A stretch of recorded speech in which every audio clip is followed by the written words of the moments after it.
Okay, so we're going to keep going with the new topic of developments, or basically unraveling 3D objects.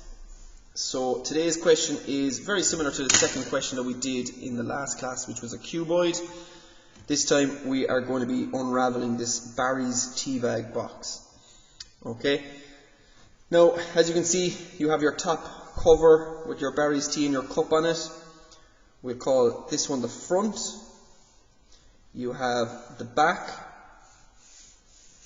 You have maybe the right hand side.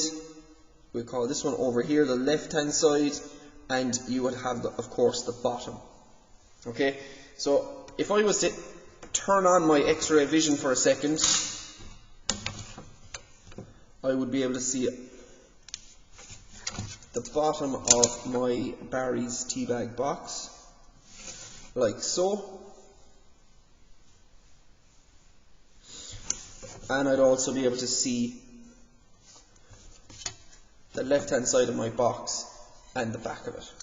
Okay, so my development should consist of the top 1, front 2, bottom 3, the back 4, the left and the right 5 and 6. So 6 shapes. Okay, now it's just because of this question, all 6 shapes are going to be rectangles. Okay, and the measurements are here given to us. So we're going to do it we're going to approach it a little bit differently today, because we're actually going to start and have a strategic plan.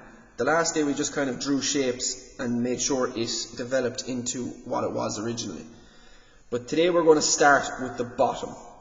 Okay, so I can see that with my X-ray vision that is my bottom rectangle, and I can tell by the measurements that it is 90 by 60. Okay, so I'm going to roughly position that maybe here on my sheet. Okay, so draw a baseline, measure 90,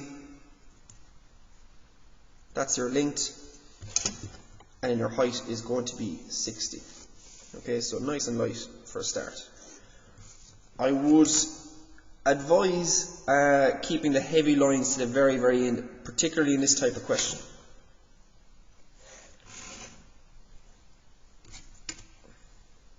Okay, so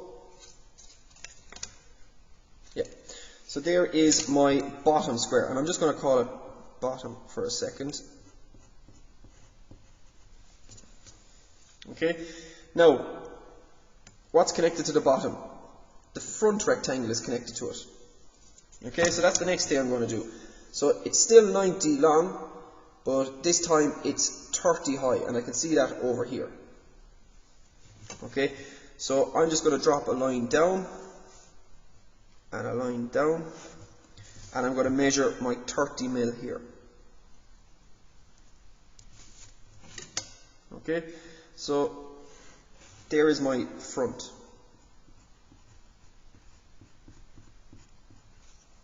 Okay, what else is connected to the bottom rectangle? Well, you obviously have the back as well. Okay, so I can do the exact same thing on the top. Extend my lines a little bit and measure my 30.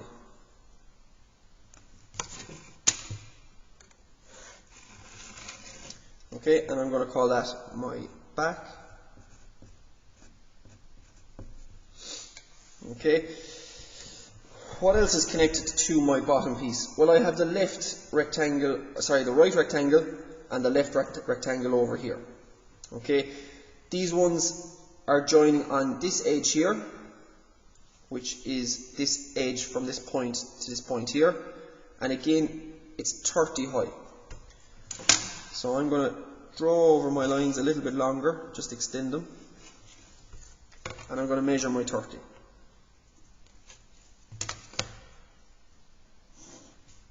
Okay, and I'm going to call this the right.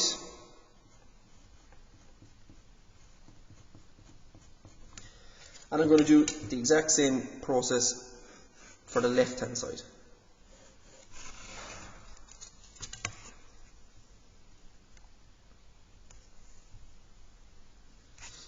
Okay,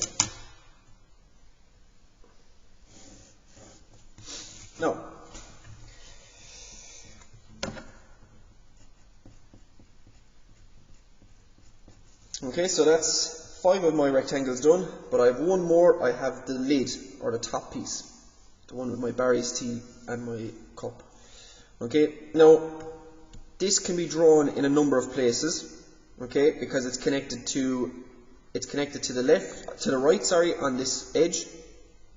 It's connected to the back by this edge.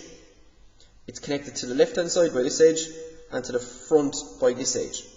Okay, so I could draw it in a number of places. I could draw it over here, I could draw it up here, I could draw it here, or I could draw it down here. Now, my page is going to actually make this decision for me, because I don't have space over here first, I don't have space underneath it. I could potentially run into problems here on this side, so I'm going to go with the top up here. Okay, and again, my measurements, it's 60 by 90. Okay, so I already have my 90 here anyway. I'm going to extend up this line and measure my 60.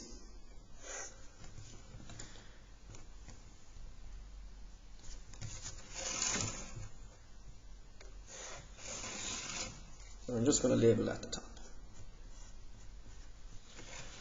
Okay, so there are my 6 sides. I'm happy with that.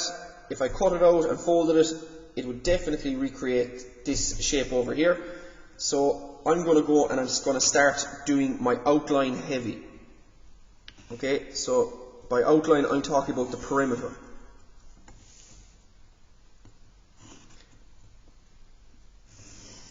Okay, and remember the fold lines are slightly different.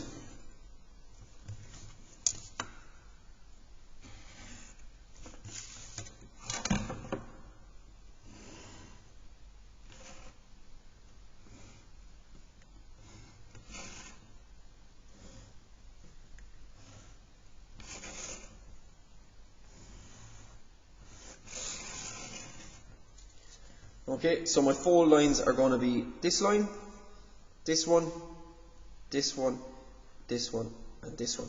And we do fold lines by a dash and a dot. Dash, dot, dash, dot.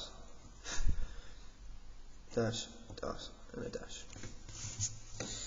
Okay, so I'm going to do all my fold lines like that.